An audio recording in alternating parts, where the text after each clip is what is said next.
Hello friends, आपका स्वागत है आपके अपने यूट्यूब चैनल अंकित लेक्चर 2 पर। हम पढ़ रहे हैं कक्षा 10th NCERT math chapter number 10.2। तो फ्रेंड्स, अभी तक हमने इसके 10.2 के क्वेश्चन नंबर 6 तक कंप्लीट सॉल्यूशन कर लिए है। आज की इस वीडियो लेक्चर के अंदर हम क्वेश्चन नंबर 7 और इसके आगे के क्वेश्चन हल करेंगे। तो फ्रेंड्स, यदि आपने पीछे वाले क्वेश्चन नहीं देखे हैं और जो इसका बेसिक वीडियो वो नहीं देखा है तो प्लीज़ पहले चैनल पर जाके वो देख के आए, ताकि आपको आगे वाले आसानी से समझ में आ सके, क्योंकि पीछे वाले में बेसिक जो कॉन्सेप्ट है वो आपको करवाया गया है। तो फ्रेंड्स देखिए, आज का क्वेश्चन नंबर 7 बिल्कुल ईजी है। तो चलिए स्टार्ट करते हैं। तो फ्रेंड्स, क्वेश्चन नंबर 7 क्या कहता है कि दो सकेंद्रीय वृत्तों की त्रिज्याएं 5 सेमी तथा 3 सेमी है। बड़े वृत्त की जीवा की लंबाई ज्ञात करे जो छोटे वृत्त को स्पर्श करती है।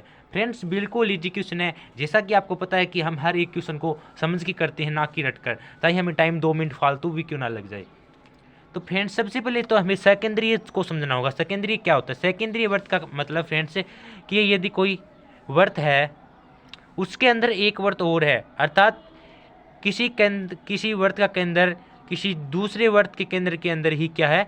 केंद्रित है। अर्थात दो वर्तों, अर्थात दो या दो से अधिक वर्तों का केंद्र एक ही हो, अर्थात एक केंद्र के अंदर ही 2-3 वर्त हो, उसे बोला जाता है सहकेंद्रित। तो क्या होता है? सहकेंद्रित होता है। तो फ्रेंड्स, ये होता है सहकेंद्रित। तो सबसे पहले कहा है कि दो सेकेंडरी वर्तों की, तो सबसे पहले हमें क्या बनाना है? दो सेकेंडरी वर्त। तो चलिए बनाते हैं। माना कि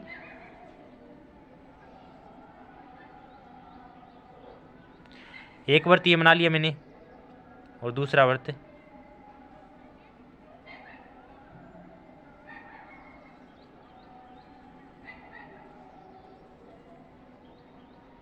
ये बना लिया। तो अर्थात इन दोनों का क्या है? केंद्र एक ही है। सेकेंडरी वर्त का मतलब उनका केंद्र एक ही होना चाहिए। ठीक है, जैसा कि उसने बोल रहा है वैसा वैसा करूँगा। दो सेकेंडरी वर्त बनाया। वर्तों की त्रिज्या, अर्थात इन वर्तों की क्या है? त्रिज्या। माना कि छोटे वर्त की त्रिज्या कितनी है? ये है।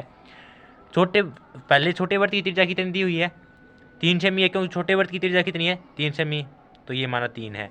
अब कहता है कि दो वर्तों की त्रिज्या, तो एक वर्त की त्रिज्या 3 सेमी है, तो बड़े वाले वर्त की मानना कि बड़े वाले वर्त की त्रिज्या ये रही। ठीक है, तो देखिए, हम जानते हैं कि छोटे वाले की त्रिज्या छोटी होती है, बड़े वाले की बड़ी है। तो हमें 5 सेमी 3 सेमी दिया था, छोटे वाले की मैंने 3 लिखी और बड़े वाले की ये कितनी हो जाएगी फ्रेंड्स? 5।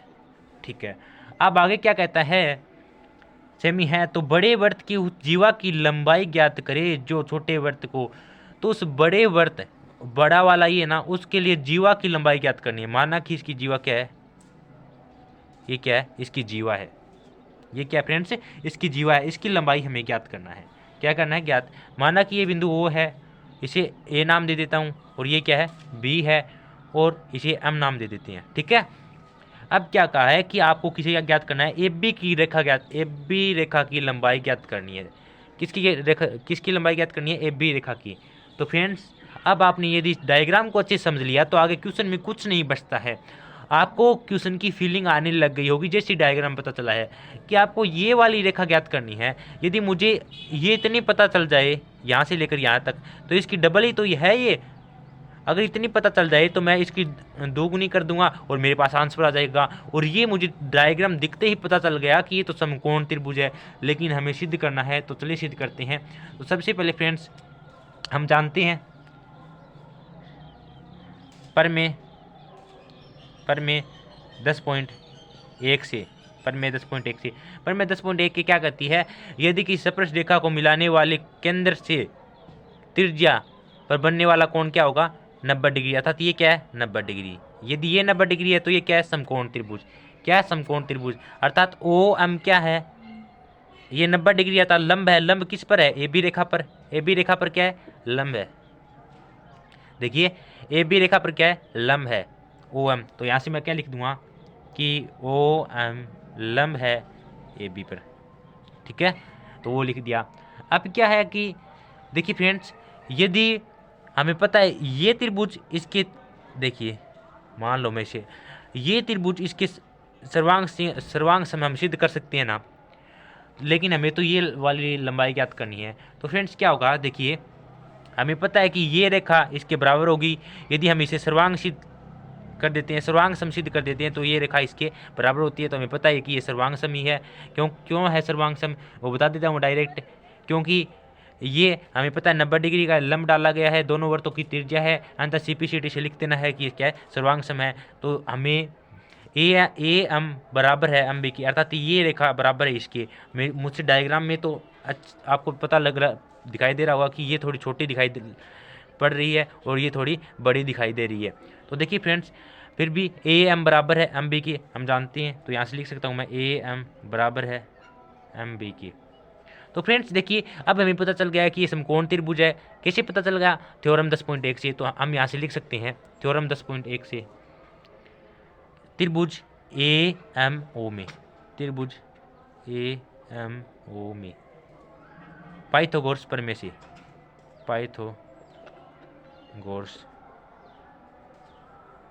प्रमेय से। पाइथागोरस प्रमेय क्या होती है फ्रेंड्स? कर्ण स्क्वायर बराबर आधार स्क्वायर, कर्ण स्क्वायर बराबर आधार स्क्वायर प्लस लंब स्क्वायर। ठीक है, तो देखो कर्ण कितनी है, इसका ये कर्ण है और ये आधार है और ये लंब है। तो देखिए कर्ण कितनी है फ्रेंड्स, मेरे पास 5 है, तो 5 का स्क्वायर बराबर आधार कितना है, आधार मुझे पता नहीं है, आधार स्क्वायर ज्ञात करना है, प्लस लंब कितना है 3 है, तो 3 का स्क्वायर किया। 5 का स्क्वायर 25 बराबर ए स्क्वायर प्लस 3 का स्क्वायर 9, 9 प्लस का इधर जाएगा तो माइनस का, 25 में से 9 और यहाँ पे बचेगा ए स्क्वायर। तो फ्रेंड्स यहाँ से देखिए 25 में 9 गया, 25 में 9 गया फ्रेंड्स,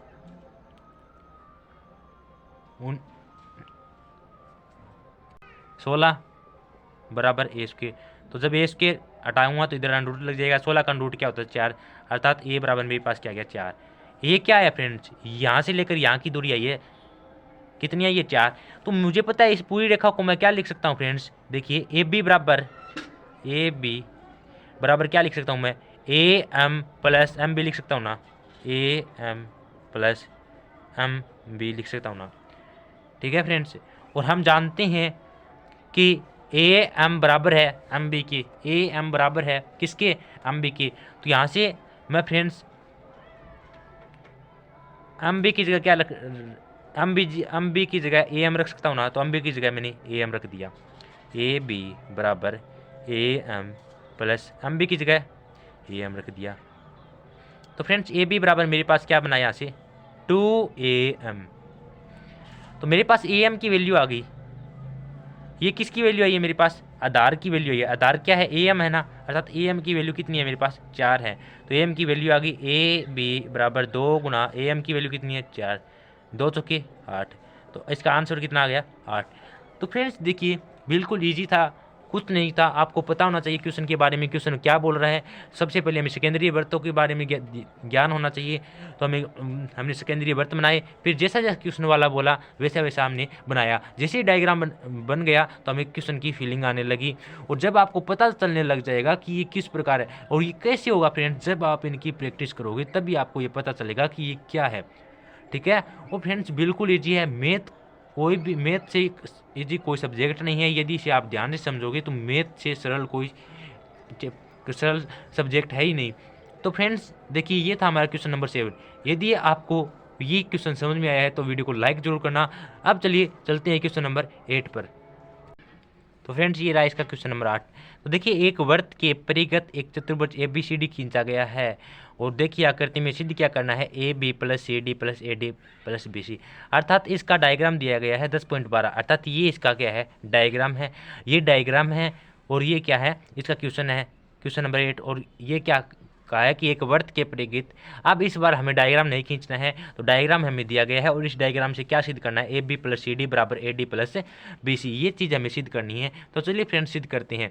तो देखिए, तो फ्रेंड्स ये रहा आपका क्वेश्चन नंबर 8। तो देखिए क्वेश्चन नंबर 8 ने आपको 8 तो आपने देख ही लिया, और इसमें सिद्ध क्या करना है फ्रेंड्स, हमें सिद्ध करना है, देखिए सिद्ध क्या करना है, AB प्लस CD बराबर AD प्लस BC, ये हमें सिद्ध करना है। तो फ्रेंड्स चलिए सिद्ध करते हैं। तो देखिए सबसे पहले देखिए ये हमें डायग्राम दिया गया है, तो देखिए आपको डायग्राम देख के क्या पता लग रहा है कि कुछ हम इस प्रकार हमें सिद्ध कर पाएंगे। तो फ्रेंड्स देखिए, डायग्राम देखते ही आपको फीलिंग आनी चाहिए क्वेश्चन की, उसका आंसर आपको डायग्राम में दिखना चाहिए। जब आपको डायग्राम में क्वेश्चन दिखने लग जाएगा तो आपके एक भी क्वेश्चन नहीं गलत होंगे। आपको इंटरेस्ट के साथ पढ़ना है, ये नहीं है कि ये डायग्राम आ गया इसको रटना है, ऐसे ऐसे करना है। नहीं फ्रेंड्स, ऐसा क्यों हुआ, किस लिए ऐसा ही दिया गया। आप ये सोचा करो कि आगे वाले ने क्वेश्चन बनाया है तो किस आधार पर बनाया है। किसी ने, मान लो कि किसी ने एक क्वेश्चन बनाया है तो उसने भी ये सोच समझ के बनाया है कि किस प्रकार इसको हल किया जाएगा। तो आपको जिस प्रकार डायग्राम दिखती है आपको ये फीलिंग आनी चाहिए आंसर की। तो देखिए फ्रेंड्स, ये कब आएगी, जब आप बार बार इनकी प्रैक्टिस कर लोगे। बिल्कुल लीजिए, कुछ नहीं है चैप्टर में। तो देखिए इंपॉर्टेंट है, बता रहा हूँ, ये क्वेश्चन इंपॉर्टेंट है। तो देखिए फ्रेंड्स, अब सबसे पहले हम थ्योरम जानते हैं, थ्योरम प्रमेय 10.1 से। तो देखिए प्रमेय 10.1, तो फ्रेंड्स प्रमेय 10.1, देखिए इस चैप्टर के अंदर प्रमेय 10.1 और 10.2 ही यूज हो रही है, तो आपको वो ही लगानी है। बिल्कुल ईजी है, दो थ्योरम का आपका नॉलेज होना चाहिए। मैंने 10.2 को आपको समझाई है, वो इंपॉर्टेंट है। थ्योरम डायरेक्ट पूछ भी सकता है, लेकिन फ्रेंड्स यहाँ से क्या है, देखिए अब क्या है, सबसे पहले आपको क्या दिखाई दे रहा है। तो देखिए मान लीजिए कि हमने 10.2 थ्योरम 10.2 देखी थी, वो क्या कहती थी हमारी 10.2 थ्योरम कहती है कि किसी भी वृत्त के बाह्य बिंदु ये रहा से उसके वृत्त पर खींची गई स्पर्श रेखा की लंबाई क्या होती है, बराबर होती है। हमें पता है, अर्थात क्यू आर सी बराबर होगा क्यू सी की। होगा नहीं होगा फ्रेंड्स, कैसे होगा, हमने थ्योरम पढ़ी थी, वहाँ पे हमारे पास डायग्राम था। मैं देखिए यहाँ बनाता हूँ डायरेक्ट, ऐसे हमने कोई बिंदु P माना और P से हमने इसी प्रकार ऐसी डायग्राम खींची थी, अर्थात कि ये इसकी लंबाई और ये इसके बराबर होगी। हमने सिद्ध भी किया था इसके, ठीक है, ये हमारी थ्योरम थी।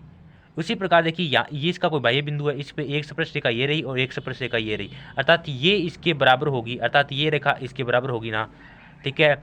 और इसी प्रकार इसका बाह्य बिंदु ये है तो ये इसके और ये इसके बराबर होगी ना। इसी प्रकार ये भी इसके और इसके बराबर होगी, और इसी प्रकार ये भी इसका बाह्य बिंदु है तो ये इसके और इसके बराबर होगी। और यहाँ से हम 4 इक्वेशन बना लेंगे। तो फ्रेंड्स देखिए क्या है,